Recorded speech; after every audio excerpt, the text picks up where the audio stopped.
미국 뉴욕 증시가 나흘 만에 하락세로 전환했습니다. 여러 가지 이유가 거론되지만 결국은 경기 침체 우려를 완전히 떨쳐내지 못했기 때문인데 도널드 트럼프 미국 대통령을 필두로 세계 각국에서 경기 부양 정책을 꺼내들기 시작했습니다. 밤사이 국제 소식 정인아 기자와 이야기 나눠보겠습니다. 자, 정 기자. 네.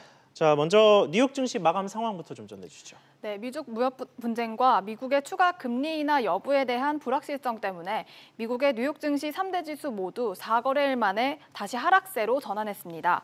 다우 지수는 어제보다 0.66% 떨어진 25,962.44에 마감하며 다시 26,000선을 내줬습니다. S&P 지수는 0.79% 떨어지며 2,900선에 턱걸이했고 나스닥은 0.68% 하락하면서 다시 7,000선대로 주저앉았습니다. 네, 다양한 이유가 있겠습니다만 아무래도 경기 침체 우려가 좀 가시지 않고 있죠.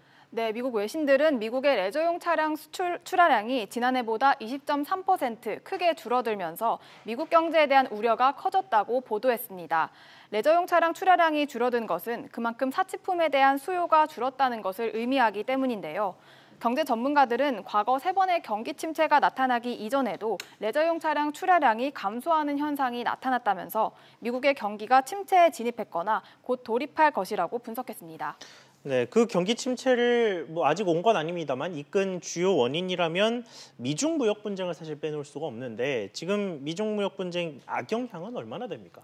네, 미중 무역 분쟁의 불확실성으로 인해 내후년까지 세계 GDP가 0.6% 정도 감소할 것이라는 전문가들의 분석이 나왔습니다.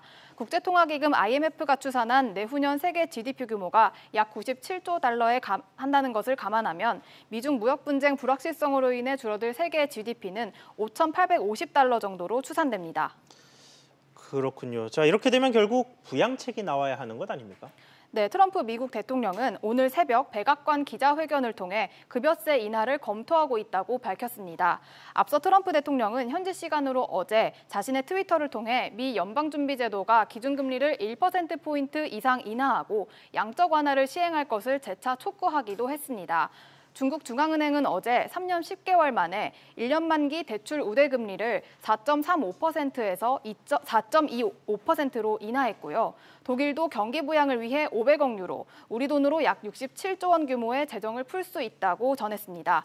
유럽연합 역시 대규모 경기 부양책을 준비하고 있습니다. 그렇군요. 자, 여기서 조금 이야기를 틀어보죠. 지금 홍콩에서 이어지고 있는 대규모 집회 관련해서 사실 미국이 참 관심이 많은데 밤사이에 소식 없었습니까? 네, 폼페이오 미 국무장관은 현지 시간으로 어제 중국이 홍콩에서 발생한 대규모 시위를 무력으로 진압한다면 중국과의 무역 협상 가능성이 줄어들 것이라고 언급했습니다.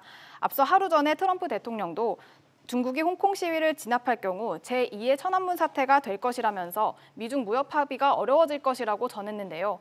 이에 중국 관영 매체들은 미중 무역 협상과 홍콩 시위는 서로 무관한 사안이라면서 미국이 홍콩을 언급할 경우 협상이 어려워질 것이라고 경고했습니다.